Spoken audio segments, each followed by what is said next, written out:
बाबा जी और हुजूर जी की प्यारी साध संगत जी, राधास्वामी जी संगत जी, कल भाटी सेंटर में ऐसी घटना घटी कि जिसने भी देखी उसके मन में सिर्फ एक ही भाव आया, वाह मौज है बाबा जी की। आज हम आपको वही अद्भुत प्रसंग सुनाने जा रहे हैं। जब आप इसे सुनेंगे तो आपके मन में भी श्रद्धा और विस्मय दोनों का संगम होगा। कल यानी 12 अक्टूबर दिल्ली के भाटी सेंटर में बाबा जी का भंडारा बड़ी ही प्रेम और शांति से संपन्न हुआ।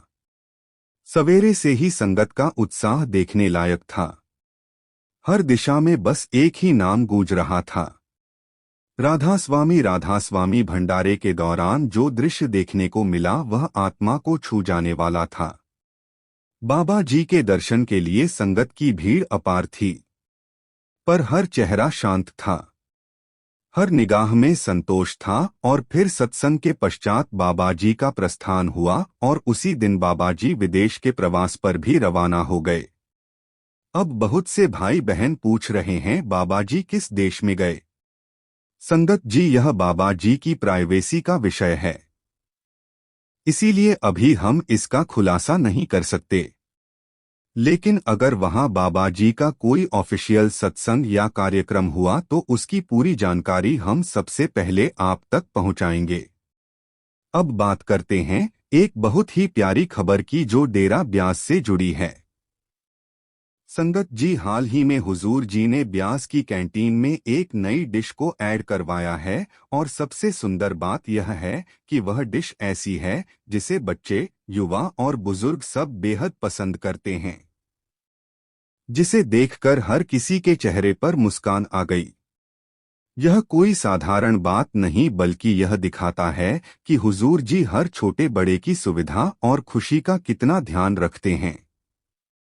और संगत जी, वीडियो के आखिरी हिस्से में हम आपके साथ वह प्रेरक बात साझा करेंगे जो यह साबित करती है कि अगर बाबा जी की मौज हो जाए तो किसी का भी भाग्य बदल सकता है।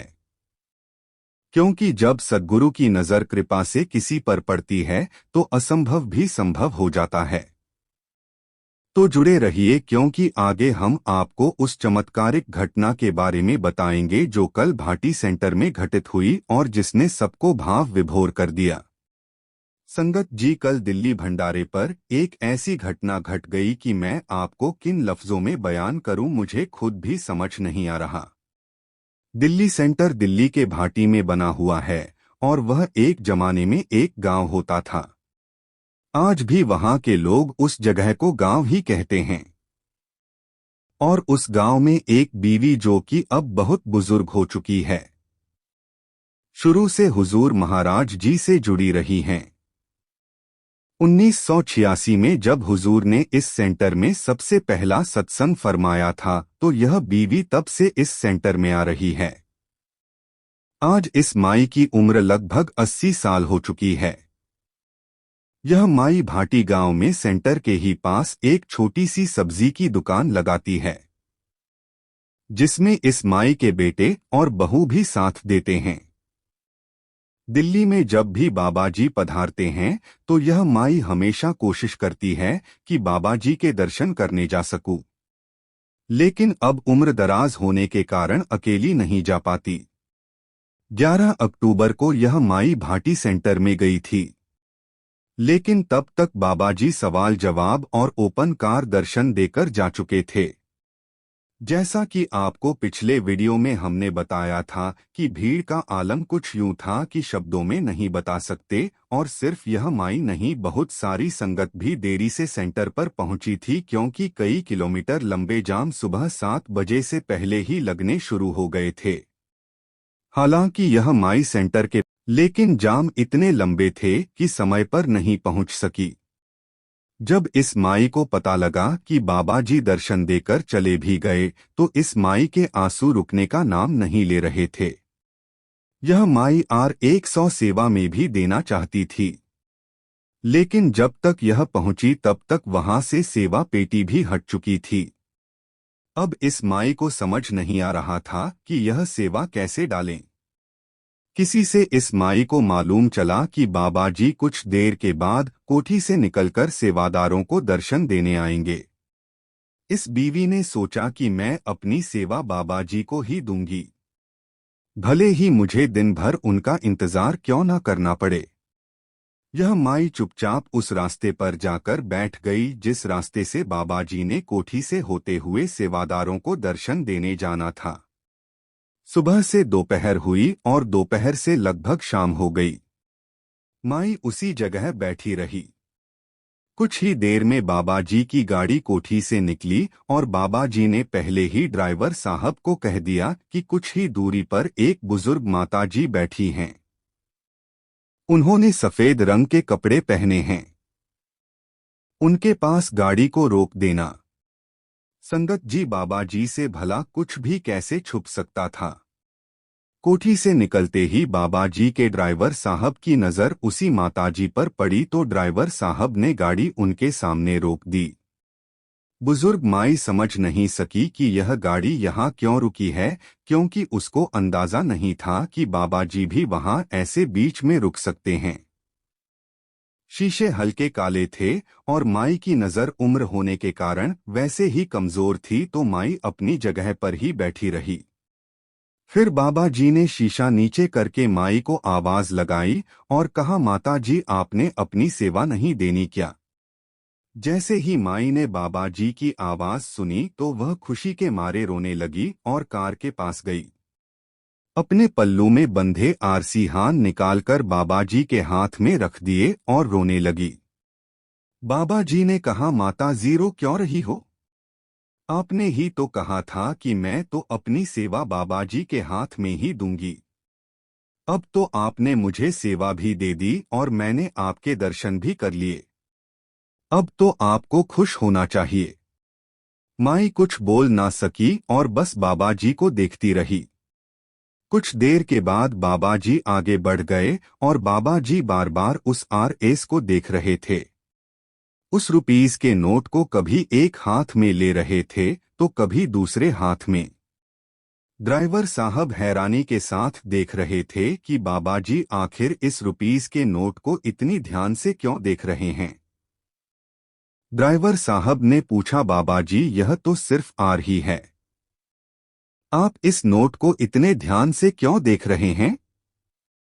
बाबा जी ने ड्राइवर साहब को एक इतनी बड़ी बात कही कि संगत जी यह सिर्फ बात नहीं बल्कि एक बड़ी सीख थी।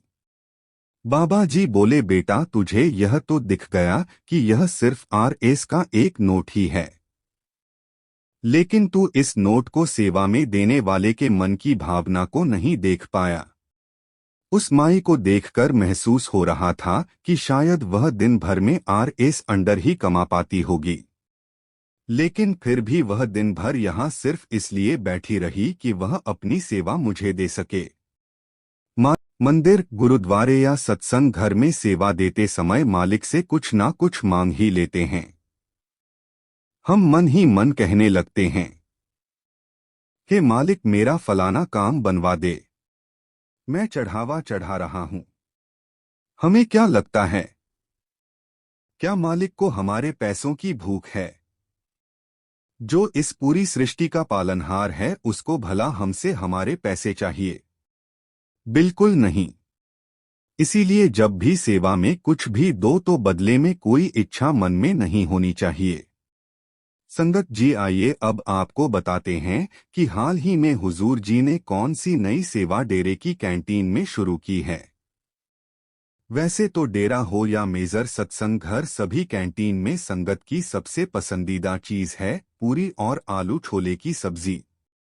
लेकिन अब जो चीज डेरे की कैंटीन नंबर 3 में शुरू हुई है वह शायद हम सबकी पसंद बनने वाली है। हम अक्सर सड़क किनारे लगे ठेलों पर छोले कुलचे खाना पसंद करते हैं। वही छोले कुलचे अब डेरे की कैंटीन नंबर 3 में भी शुरू हो चुके हैं। आने वाले टाइम में अगर सद्गुरु की मौज हुई तो दूसरी कैंटीन और फिर सभी मेजर सेंटर में भी यह डिश शुरू हो सकती है। तस्वीर में आप देख सकते हैं कितनी अच्छी और साफ सुथरी क्वालिटी के छोले कुलचे कैंटीन नंबर 3 में शुरू हो चुके हैं। संगत जी कल रविवार को जो संगत दिल्ली के भाटी सेंटर में गई थी वह जानती होगी कि कल सारे रिकॉर्ड टूट गए थे। किसी ने भी भंडारे पर इतनी भीड़ और इतने जाम नहीं देखे होंगे। दिल्ली का एक हिस्सा पूरी तरह कल जाम हो गया था। कई किलोमीटर तक लंबे जाम लग गए थे। हुजूर ने एक ऐसा बेहतरीन सत्संग फरमाया था कि क्या कहें। सत्संग का वीडियो कल ही हमने इस चैनल पर अपलोड कर दिया था। संगत जी, आपके मन में भी यह सवाल जरूर आता होगा कि क्या गुरु में वह ताकत होती है जो भाग्य का लिखा हुआ भी बदल सकते हैं। आइए इसी विषय पर एक प्रसिद्ध प्रसंग सुनते हैं। यह एक पुरानी और सच्ची घटना है। बहुत समय पहले एक गांव में एक बड़ा जमींदार रहा करता था। उसके पास धन दौलत की कोई कमी नहीं थी। खेत खलिहान, अनाज के भरे गोदाम, ढेरों दुधारू पशु, नौकर चाकर और हर सुख सुविधा जो किसी अमीर के पास हो सकती है। लोग उसे गांव का सबसे संपन्न व्यक्ति कहते थे। वास्तव में उसका जीवन सुख और वैभव से भरा हुआ था। लेकिन कहते हैं ना, जब कर्मों का लेखा सामने आता है तो कोई ताकत उसे रोक नहीं पाती। कुछ समय बाद ऐसा हुआ कि उसके पिछले जन्मों के बुरे कर्म जाग उठे। पहले एक दो दुधारू पशु बीमार पड़े, फिर धीरे धीरे सभी मर गए। जिस आंगन में रोज दूध की खुशबू आती थी, वहां अब सन्नाटा छा गया। नुकसान पर नुकसान होने लगा। जिन खेतों में कभी हरी फसलें लहराती थी, वहां इस बार सब कुछ सूख गया। मौसम ने भी जैसे मुंह फेर लिया था। मजबूर होकर जमींदार ने अपनी जमीन गिरवी रख दी। हे प्रभु, मुझसे कौन सी भूल हो गई। कल तक मैं सब कुछ रखता था और आज मेरे पास खुद के लिए रोटी का टुकड़ा भी नहीं बचा। क्या यही मेरे कर्मों का फल है। उसका मन टूटा हुआ था, पर भीतर कहीं एक हल्की सी पुकार थी कि शायद अब केवल वही परमात्मा है जो इस अंधेरे में उसका सहारा बन सकता है। सड़क के किनारे बैठे उस टूटे थके जमींदार के मन में हजारों सवाल उठ रहे थे। चेहरे पर बेबसी थी, आंखों में आंसू। तभी अचानक उसका एक पुराना मित्र वहां से गुजरा। उसने जमींदार को उस हालत में देखा तो तुरंत उसके पास जाकर बोला, भाई, ऐसे बैठे रहने से तेरी तकलीफ खत्म नहीं होगी। कुछ सोच, कुछ कर। जमींदार ने भारी मन से कहा, मुझे तो यही लगता है कि किसी ने मुझ पर कुछ कर दिया है। तभी तो मेरा सब कुछ उजड़ गया। एक के बाद एक मुसीबतें मेरे सिर पर टूट रही हैं। उसका मित्र मुस्कुराया, पर उसके स्वर में करुणा थी। उसने कहा, भाई, मान भी ले कि किसी ने तेरे साथ कुछ किया है तो भी उसका उपाय एक ही है। उस मालिक को सच्चे मन से याद कर जिस परमात्मा ने तुझे सब कुछ दिया था। उसी से अब मदद मांग। चल मेरे साथ। आज मेरे साथ सतगुरु के सत्संग में चल। वहां तू देखेगा कि सच्ची भक्ति क्या होती है और कैसे संत सतगुरु की दया से इंसान के सारे दुख मिट जाते हैं। सतगुरु से नाम दान ले, भजन सिमरन कर, नाम की कमाई कर। तेरी हर मुसीबत खुद ब खुद दूर हो जाएगी। फिर उसने आगे कहा, सोच कर देख, जब तेरे पास सब कुछ था, धन दौलत आराम ऐश्वर्य, क्या तूने कभी उस परमात्मा का शुक्रिया अदा किया था। क्या कभी उसकी भक्ति की, सेवा की नहीं ना। और अब जब सब चला गया तो तू सोचता है कि तेरे साथ ऐसा क्यों हुआ। भाई, यह तो वही मालिक है जो अपने बच्चों को झकझोर कर याद दिलाता है कि असली सहारा वही है। अपने मित्र की सच्ची बातों ने जमींदार का दिल छू लिया। वह चुपचाप उठा और अपने मित्र के साथ सत्संग में चला गया। वहां पहुंचकर उसने पहली बार संत सद्गुरु के दिव्य दर्शन किए। सत्संग का माहौल शांत और पवित्र था। जब सत्संग समाप्त हुआ तो जमींदार खुद को रोक ना सका। वह दौड़ता हुआ सद्गुरु के पास पहुंचा और भाव विवल होकर उनके चरणों में गिर पड़ा। सद्गुरु जी ने तुरंत उसे उठाया। प्रेम से उसके कंधे पर हाथ रखा और कोमल स्वर में बोले, क्या बात है बेटा, बहुत दुखी लग रहे हो। मन का बोझ छोड़ दे, अब सब ठीक हो जाएगा। सत्संग के बाद जब सब लोग जाने लगे तो वह जमींदार विनम्रता से सतगुरु जी के चरणों में झुक गया।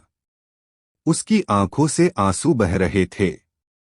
भर रहा स्वर में उसने कहा, सतगुरु जी, मेरा तो सब कुछ लुट गया, ना जमीन बची, ना पशु, ना घर, सब कुछ खत्म हो गया है। मुझे समझ नहीं आता कि ऐसा क्यों हुआ। मुझे तो यही लगता है कि किसी ने मेरे ऊपर कुछ कर दिया है। कृपा करके मुझ पर दया, यही रास्ता है जो तेरे जीवन को फिर से प्रकाश से भर देगा। जमींदार ने हाथ जोड़कर कहा, सतगुरु जी, क्या कोई तरीका नहीं है जिससे मेरे सुख दिन लौट आए। सद्गुरु जी मुस्कुराए और बोले, बिल्कुल है बेटा, तू बस निष्ठा से भजन सिमरन कर, सेवा कर और अपने मन को परमात्मा के नाम में लगा दे। जैसे जैसे तेरी भक्ति गहरी होती जाएगी वैसे वैसे तेरे पुण्य भी बढ़ेंगे और जब तेरे भीतर का अंधकार मिटेगा। सतगुरु जी के वचनों को सुनने के बाद भी उस जमींदार के मन में एक बेचैनी थी। उसने विनम्रता से कहा, सतगुरु जी, मैं आपकी हर बात मानता हूँ, पर एक बात बताइए, क्या कोई ऐसा रास्ता नहीं है जिससे मुझे अपने सुख जल्दी मिल जाए। इतना लंबा इंतजार अब मुझसे नहीं होता। कोई ऐसा उपाय बताइए जो मेरा काम सालों में नहीं बल्कि कुछ ही दिनों में बन जाए। कोई शॉर्टकट तरीका हो तो बताइए, मैं जरूर करूंगा। सद्गुरु जी मुस्कुराए। उनकी आंखों में करुणा और गहराई थी।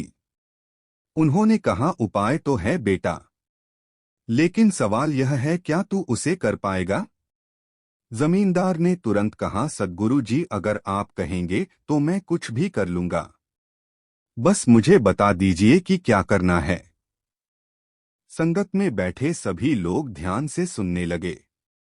सद्गुरु जी बोले, ठीक है तो सुन, कल से तू एक ढोलकी ले लेना और उसे अपने गले में डाल लेना। रोज सुबह 2:30 बजे उठना, स्नान करना और फिर उस ढोलकी को बजाते हुए पूरे गांव में घूमना।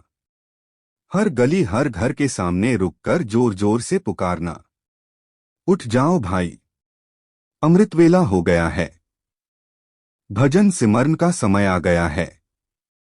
उठो जागो और नाम जपो। हर सुबह यह सेवा करना। किसी के दरवाजे पर खड़ा होकर प्रेम से सबको याद दिलाना कि दिन का सबसे पवित्र समय आ गया है। अमृतवेला भजन सिमरन करने का यही असली समय है। जमींदार ने सद्गुरु जी की बात सुनी तो उसका चेहरा थोड़ा घबरा गया। उसने हाथ जोड़कर कहा, सतगुरु जी, यह काम मुझसे नहीं हो पाएगा। अगर मैं रोज सुबह 2 बजे उठकर गांव में ढोल बजाऊंगा तो लोग तो नाराज हो जाएंगे। कोई मुझ पर चिल्लाएगा, कोई गाली देगा और शायद कोई मारे भी। ऐसा करने पर तो सब मुझे पागल समझेंगे। सद्गुरु जी यह सुनकर हल्के से मुस्कुराए। उनके चेहरे पर प्रेम और गहराई दोनों झलक रहे थे। वे बोले, हाँ बेटा, यह संभव है कि लोग तुझे ताने मारे, तुझे डांटे या तेरा मजाक उड़ाएं। कुछ लोग तो तुझ पर गुस्सा भी करेंगे, पर अगर तेरे उस ढोल बजाने से कुछ ही लोग भी अमृत वेला में उठ गए और उन्होंने नाम जपना शुरू कर दिया तो समझ ले तेरा काम बन गया। तेरे जन्मों जन्मों के पाप मिट जाएंगे।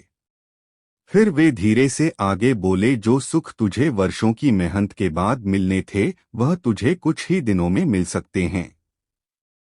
बस अगर तू दूसरों को भी नाम की राह पर चला दे।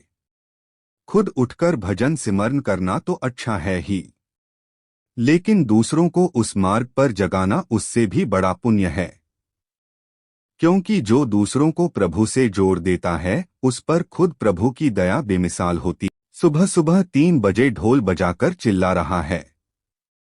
किसी ने ताने मारे, किसी ने डांटा और कुछ ने तो उसे धक्के तक दे दिए, पर जमींदार ने किसी की परवाह नहीं की। वह रोज यही करता रहा। वही ढोल, वही पुकार, वही प्रेम से भरी आवाज। धीरे धीरे कुछ लोगों ने सोचना शुरू किया, यह कह तो गलत नहीं रहा। संत महापुरुषों ने भी तो यही कहा है कि सुबह के समय अमृतवेला में नाम जपना सबसे श्रेष्ठ होता है। क्यों ना उठकर भजन सिमरन कर लिया जाए। और फिर चमत्कार होना शुरू हुआ। पहले कुछ घरों के लोग उठने लगे, फिर आधा गांव, और कुछ ही दिनों में पूरा गांव अमृतवेला में जागकर नाम जपने लगा। गांव का माहौल ही बदल गया। और संगत जी, सतगुरु की कृपा देखिए। वही जमींदार जो कभी दर दर की ठोकरें खा रहा था, जिसके पास कुछ भी नहीं बचा था, धीरे धीरे फिर से खुशहाल हो गया। उसकी किस्मत पलट गई। जो सुख उसने खो दिए थे वे सब उसे वापस मिल गए। इसलिए प्यारी संगत जी, यह सच्ची घटना हमें एक गहरी सीख देती है। गुरु चाहे तो किसी भी तरीके से, किसी भी बहाने से हमारी किस्मत तक को बदल कर रख सकते हैं, लेकिन हमें गुरु के हुक्म को मानना पड़ेगा। तो आओ हम सब भी निश्चय करें कि बाबा जी और हुजूर जी के हर हुक्म को मानेंगे। बाबा जी और हुजूर जी की प्यारी साध संगत जी, सभी को प्यार भरी राधा स्वामी जी। साध संगत जी, कल हमने आपको बताया था कि हुजूर जी के नाना जी ने चोला छोड़ दिया है, जिस कारण से हुजूर जी को गुरदासपुर जाना पड़ गया था। हुजूर जी कल शाम तक वापस दिल्ली लौट आए थे और आज हुजूर जी ने बाबा जी के साथ दिल्ली के भाटी में संगत को ओपन कर दर्शन दिए। आज यानी 7 मार्च को बाबा जी ने बच्चों के साथ दिल्ली में सवाल जवाब भी किए।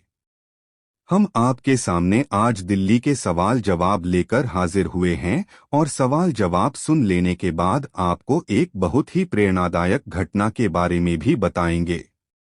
हम संगत से विनती करते हैं कि वीडियो को बीच में स्किप ना करें और लाइक करने के साथ साथ एक प्यारा सा कमेंट जरूर करें। पहला सवाल, एक लड़के ने बाबा जी से पूछा, मुझे जानवरों से बहुत लगाव है। मैं अक्सर स्ट्रीट डॉग्स को रोटी देता हूं और गाय को रोटी खिलाता हूं, लेकिन जब मैं देखता हूं कि कुछ लोग जानवरों पर अत्याचार करते हैं तो मुझे बुरा लगता है। मैं उन्हें तकलीफ में नहीं देख सकता और जब भी मौका मिलता है उनकी मदद करता हूं। बाबा जी ने कहा, बेटा यह तो बहुत अच्छी बात है। फिर उस लड़के ने कहा, बाबा जी लेकिन मेरे मन में एक सवाल है, क्या हमें गाय का दूध पीना चाहिए? कुछ लोग कहते हैं कि गाय का दूध हमें नहीं पीना चाहिए क्योंकि दूध शुद्ध नहीं होता। बाबा जी ने समझाया, बेटा जब हम गाय की पूजा करते हैं तो उसका दूध अशुद्ध कैसे हो सकता है? दूध एक ऐसी चीज है जिसे पाने के लिए हम किसी जानवर पर अत्याचार नहीं करते बल्कि उनकी सेवा करते हैं, उन्हें पालते हैं, चारा देते हैं। अगर पालतू जानवर बीमार हो जाए तो हम उसका इलाज भी करवाते हैं। और वैसे भी गाय को माता कहा गया है, तो भला गाय का दूध अशुद्ध कैसे हो सकता है? इसलिए इसे पीने में कोई हानि नहीं है। दूसरा सवाल, फिर अगला सवाल एक दूसरे लड़के ने बाबा जी से किया। बाबा जी जब कोई गलती करे तो बड़े बुजुर्ग उसको डांट देते हैं। यह बात तो समझ में आती है कि गलती पर डांट पड़ती है, लेकिन जब वही इंसान अच्छा काम करे तो बड़े बुजुर्ग जैसे कि माता पिता तारीफ नहीं करते और अच्छे काम की तारीफ ना हो तो फिर मोटिवेशन नहीं मिलता। सुबह सुबह 3 बजे ढोल बजाकर चिल्ला रहा है। बाबा जी इस सवाल पर मुस्कुराते हुए बोले, बेटा माँ बाप भले ही हमें कुछ ना कहें लेकिन उनके दिल से हमारे लिए अच्छी ही बात निकलती है। गलती पर अगर डांट रहे हैं तो हमारे भले के लिए डांट रहे हैं। हमें तारीफ मिले या ना मिले, हमें अपनी तरफ से हमेशा अच्छा काम ही करना चाहिए। हमें माँ बाप की तारीफ नहीं, माँ बाप का आशीर्वाद चाहिए और आशीर्वाद माँ बाप हर हाल में देते हैं। इसीलिए आप इस बारे में ज्यादा मत सोचा करो। तीसरा सवाल, इसी लड़के ने अगला सवाल किया। बाबा जी मैं जब भी कोई काम करता हूँ तो वह बनने की जगह बिगड़ जाता है और मैं मायूस हो जाता हूँ। बाबा जी ने जवाब दिया, बेटा हमें मायूस नहीं होना चाहिए। हमारा काम है अपनी तरफ से पूरी लगन और मेहनत करना। अपनी तरफ से कोई कसर नहीं छोड़नी चाहिए, और जब हम कोई भी काम करें तो उस काम के रिजल्ट पर फोकस नहीं होना चाहिए, बल्कि उस काम पर पूरा फोकस होना चाहिए ताकि वह अच्छे से पूरा हो सके। आजकल के बच्चे जल्दबाजी करते हैं। हमें जल्दबाजी से कोई काम नहीं करना चाहिए और कोशिश करनी चाहिए कि एक समय में सिर्फ एक ही काम करें, जिससे पूरा फोकस उसी पर बना रहे। चौथा सवाल। फिर एक लड़के ने बाबा जी से सवाल किया, बाबा जी मैं बहुत ज्यादा सोचती हूँ और कभी कभी तो ओवरथिंकिंग भी करती हूँ, जिससे मेरे सर में दर्द हो जाता है। और मेरी शुरू से एक बुरी आदत है कि अगर कोई हल्की सी बात भी कह दे तो मैं उसे दिल से लगा लेती हूँ और बार बार उसी पर विचार करती रहती हूँ। इससे मुझे बहुत परेशानी होती है। कृपया आप मुझे बताइए कि मैं क्या करूँ। बाबा जी ने समझाया, बेटा जरूरत से ज्यादा सोचने से हालात नहीं बदलते। जो होना है वह होकर ही रहेगा। ज्यादा सोचना चिंता और तनाव को जन्म देता है। जब हम किसी बात को हद से ज्यादा सोचते हैं तो वह हमारे मन पर बोझ बन जाती है और धीरे धीरे हमें मानसिक तनाव में डाल सकती है। इसीलिए हर बात को दिल पर लेने के बजाय यह समझो कि जो कुछ भी होता है वह मालिक की मर्जी से होता है।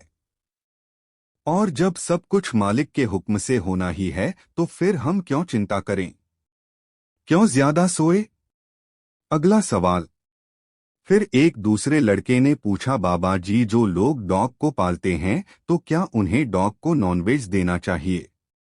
बाबा जी ने समझाया, बेटा जानवर को अगर हम शुरू से वेज खाने की आदत डालेंगे तो हमें उसे नॉनवेज नहीं देना पड़ेगा। नॉनवेज देने के लिए हमें किसी दूसरे जानवर का कत्ल करना पड़ता है और कल को हिसाब हमें ही देना पड़ेगा। जानवर तो भोग योनियों में है, लेकिन इंसान की चुनी कर्म और भोग चुनी है। इसलिए सोच समझकर चलने में ही भलाई है, नहीं तो कल को हमें हिसाब देते समय तकलीफ होगी। अंतिम भाग। प्यारी साध संगत जी, अभी हमने आपको सुनाया आज दिल्ली के छतरपुर भाटी सेंटर के सवाल जवाब। अब अपने वीडियो में आगे बढ़ते हैं और सुनते हैं उस शराबी की सच्ची घटना जो बाबा जी की गाड़ी से टकरा गया था। लेकिन फिर भी बाबा जी ने उस शराबी को नाम दान दिया था और उसको शराब पीने की अनुमति भी दी थी। पूरी बात को सुने बिना कोई भी आकलन मत लगाइए, क्योंकि बहुत सारे लोग कमेंट करने लगेंगे कि बाबा जी कैसे किसी को शराब पीने की अनुमति दे सकते हैं। यह घटना उस समय की है जब महाराज सावन सिंह जी गद्दी पर विराजमान थे और अक्सर अमृतसर में सत्संग करने जाया करते थे। एक दिन जब वे अमृतसर की ओर जा रहे थे तो शहर में दाखिल होते ही एक शराबी उनकी कार से टकरा गया और सड़क पर गिर पड़ा। बाबा जी इस सवाल पर मुस्कुराते हुए बोले, बेटा माँ बाप भले ही हमें कुछ ना कहें, लेकिन उनके दिल से हमारे लिए अच्छी ही बात निकलती है। गलती पर अगर डांट रहे हैं तो हमारे भले के लिए डांट रहे हैं। हमें तारीफ मिले या ना मिले, हमें अपनी तरफ से हमेशा अच्छा। यह सिर्फ एक शराबी नहीं बल्कि उस समय का मशहूर डाकू गंगू था जिसने पूरे पंजाब में आतंक मचाया हुआ था। उस दिन गंगू डाकू ने बहुत शराब पी रखी थी और सामने से आती हुई महाराज सावन सिंह जी की गाड़ी से टकरा गया। महाराज जी ने गाड़ी रुकवाई और खुद बाहर निकले। उन्होंने उस व्यक्ति को अपने हाथों से उठाया और उसे सड़क के बीच से हटाकर एक किनारे पर लेटा दिया। फिर वे आगे बढ़ गए। कुछ देर बाद जब गंगू को होश आया तो उसने खुद को सड़क किनारे पाया। उसे हल्का हल्का सा याद आ रहा था कि किसी सरदार जी ने उसे उठाकर एक तरफ कर दिया था। हैरानी में डूबे गंगू ने अपने साथियों से पूछा, वह सुंदर से सरदार जी कौन थे जिन्होंने मुझे उठाकर एक किनारे कर दिया। तब साथियों ने बताया, यह कोई आम इंसान नहीं बल्कि राधास्वामी के महाराज हैं। राधास्वामी संगत इन्हें अपना रब मानती है। गंगू यह सुनकर स्तब्ध रह गया। हैरानी से बोला, इसका मतलब रब ने खुद मुझे अपने हाथों से उठाया। उसकी आंखों में अजीब सी बेचैनी थी। वह बोला, मुझे इस रब के पास ले चलो। गंगू महाराज जी के पास जाने के लिए तड़पने लगा तो उसके साथियों ने कहा, हमारा काम लोगों को लूटना है। तुम कहाँ राधा स्वामी के गुरु के चक्कर में पड़ रहे हो? लेकिन साध संगत जी, गंगू को तो महाराज जी ने अपने तक खींचना ही था, क्योंकि गंगू महाराज जी की रूह जो था। गंगू खुद को रोक ना सका। जब गंगू को पता चला कि महाराज जी अमृतसर में सत्संग कर रहे हैं तो वह बिना देर किए सत्संग स्थल पहुंच गया। सत्संग शुरू होने में अभी 10 मिनट का समय था।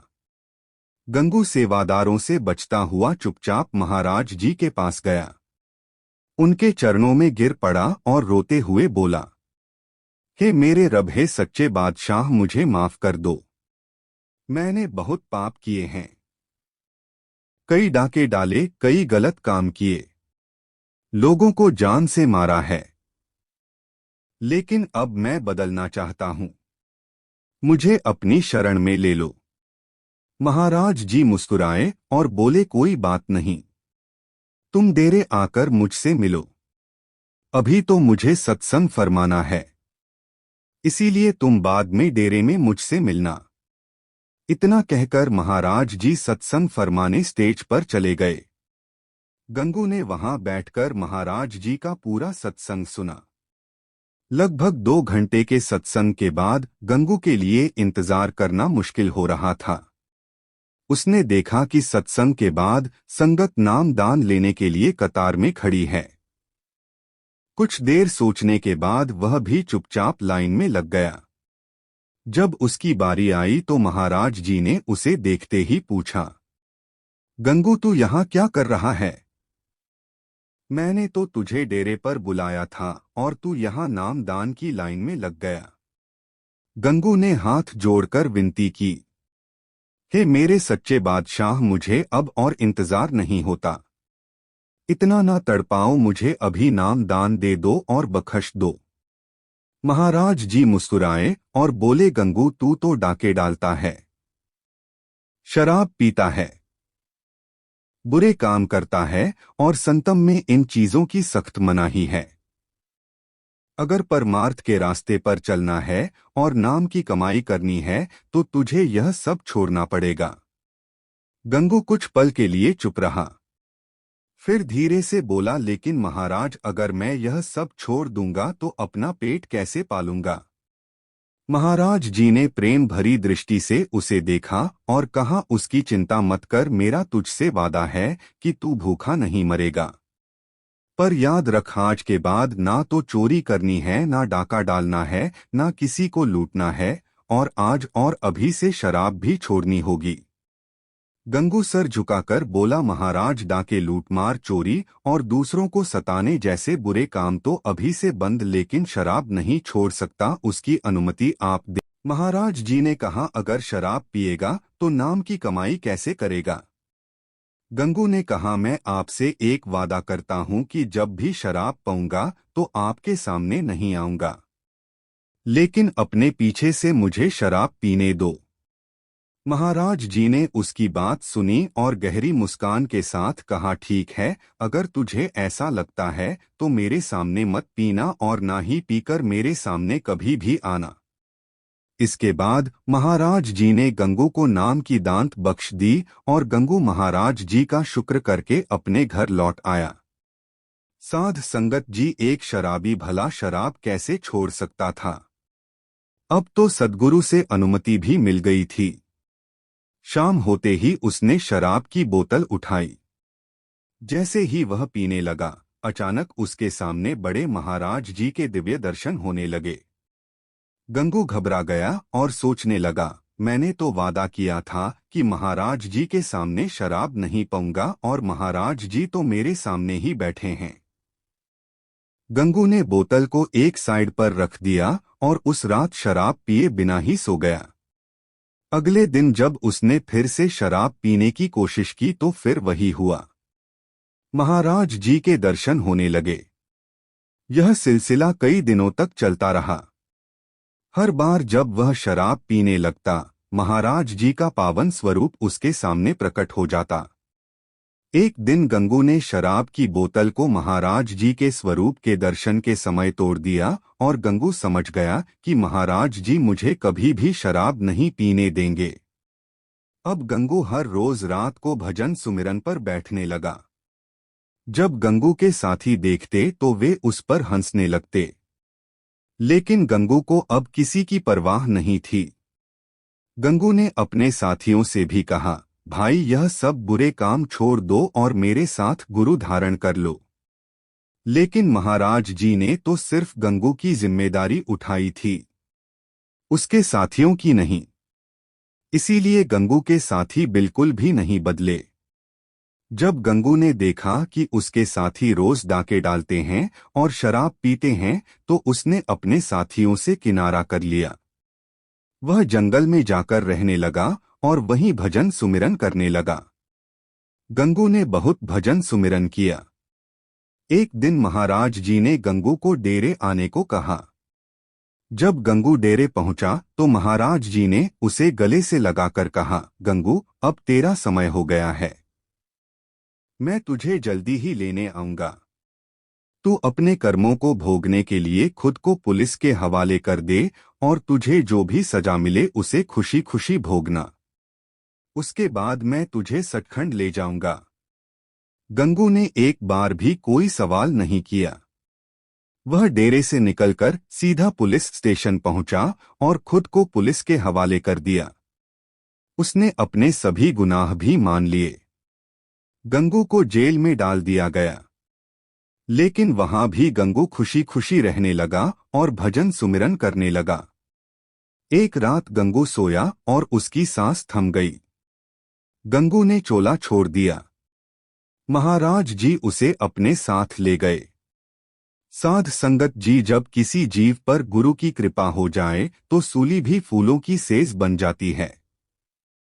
अगर गंगू ने सद्गुरु की राह ना पकड़ी होती तो एक दिन वह पुलिस की गोली का शिकार हो जाता और तड़प तड़प कर जान गंवाता। लेकिन गंगू ने महाराज जी के हुक्म में रहकर भजन सुमिरन किया और महाराज जी ने बड़े प्रेम से गंगू के कर्मों का निपटारा करवाया और उसे निज घर ले गए। इसी को सूली का शूल बना कहते हैं। गुरु ने हाथ पकड़ लिया तो समझो कर्मों का निपटारा थोड़े में ही हो जाता है। लेकिन गुरु उसी का हाथ पकड़ते हैं जो गुरु के हुक्म में रहता है। गुरु प्यारी साध संगत जी, अगली साखी एक सत्संगी परिवार के 9 साल के लड़के की है जो कि एक सच्ची आप बीती है। महाराज जी ने कहा, अगर शराब पिएगा तो नाम की कमाई कैसे करेगा। साध संगत जी, एक सत्संगी परिवार का लड़का अपने माता पिता को देखकर रोजाना भजन सिमरन पर बैठने लग गया। उसके बाद उसके साथ क्या क्या हुआ, क्या क्या उसके अनुभव रहे, उसकी माता ने संगत से साझा किया। क्योंकि साध संगत जी, जब भी ऐसी कोई बात होती है तो पहले माता पिता चिंता में पड़ जाते हैं कि पता नहीं बच्चे के साथ क्या हो रहा है। माता पिता अक्सर अपने बच्चों के साथ ऐसा होता देखकर डर जाते हैं, घबरा जाते हैं कि पता नहीं हमारे बच्चे के साथ क्या होने लग गया। तो ऐसे ही उस लड़के के सत्संगी माता पिता के साथ भी हुआ। उन्हें भी लगा कि पता नहीं लड़के को क्या हो गया है। इसके साथ ऐसा क्यों होता है जो उस लड़के के अनुभव रहे, आज इस साखी में आपसे साझा किए जाएंगे। तो साखी को पूरा सुनने की कृपा करें जी। गुरु प्यारी साध संगत जी, जब भी कोई अभ्यासी नाम की कमाई करने वाला जीव रूहानियत के मार्ग पर चलता है, परमार्थ के मार्ग पर चलता है, तो उसे बहुत अनुभव होते हैं जिनको शब्दों में जाहिर नहीं किया जा सकता। साध संगत जी ऐसे बहुत ही सत्संगी जीव हैं जिनके साथ बहुत ही दुर्लभ अनुभव होते हैं। वह कहने की कोशिश भी करते हैं, लेकिन उनसे कहे नहीं जाते क्योंकि उन अनुभवों को शब्दों में जाहिर किया ही नहीं जा सकता। हम जितनी भी कोशिश कर ले वह शब्दों में कहे नहीं जा सकते। साध संगत जी, परमार्थ का मार्ग, संतमत का मार्ग ऐसा है कि जो भी इस पर चलता है, जो भी उसे अनुभव होते हैं, वह अनुभवों का मालिक केवल वही जीव होता है जिसे वह अनुभव हुए हैं। वह दूसरे को चाहकर भी नहीं बता सकता कि उसके साथ क्या हो रहा है, उसे कैसे कैसे अनुभव हो रहे हैं, क्योंकि इन बातों को जाहिर करने के लिए कोई शब्द ही नहीं है। इसलिए आप देखते होंगे कि संगत में बहुत सारे कमाई वाले जीव होते हैं और वे अक्सर चुप रहते हैं, कुछ भी बोलते नहीं, क्योंकि उन्हें समझ आ जाती है कि यह मार्ग ऐसा है कि इसे बताया नहीं जा सकता। साध संगत जी एक सत्संगी परिवार का लड़का अपने माता पिता को देखकर रोजाना भजन सिमरन पर बैठने लग गया। उसके बाद उसके साथ क्या क्या हुआ, क्या क्या उसके अनुभव रहे, उसकी माता ने संगत से साझा किया। क्योंकि साध संगत जी जब भी ऐसी कोई बात होती है तो पहले माता पिता चिंता में पड़ जाते हैं कि पता नहीं बच्चे के साथ क्या हो रहा है।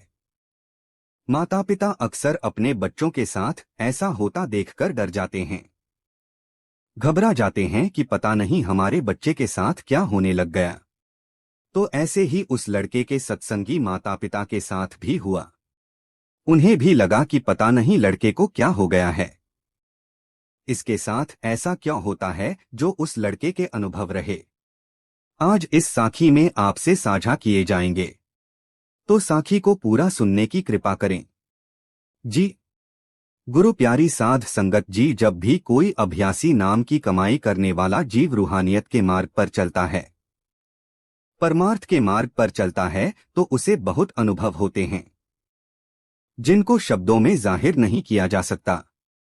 साध संगत जी ऐसे बहुत ही सत्संगी जीव हैं जिनके साथ बहुत ही दुर्लभ अनुभव होते हैं। वह कहने की कोशिश भी करते हैं, लेकिन उनसे कहे नहीं जाते, क्योंकि उन अनुभवों को शब्दों में जाहिर किया ही नहीं जा सकता। हम जितनी भी कोशिश कर ले वह शब्दों में कहे नहीं जा सकते। साध संगत जी, परमार्थ का मार्ग, संतमत का मार्ग ऐसा है कि जो भी इस पर चलता है, जो भी उसे अनुभव होते हैं, वह अनुभवों का मालिक केवल वही जीव होता है जिसे वह अनुभव हुए हैं। वह दूसरे को चाहकर भी नहीं बता सकता।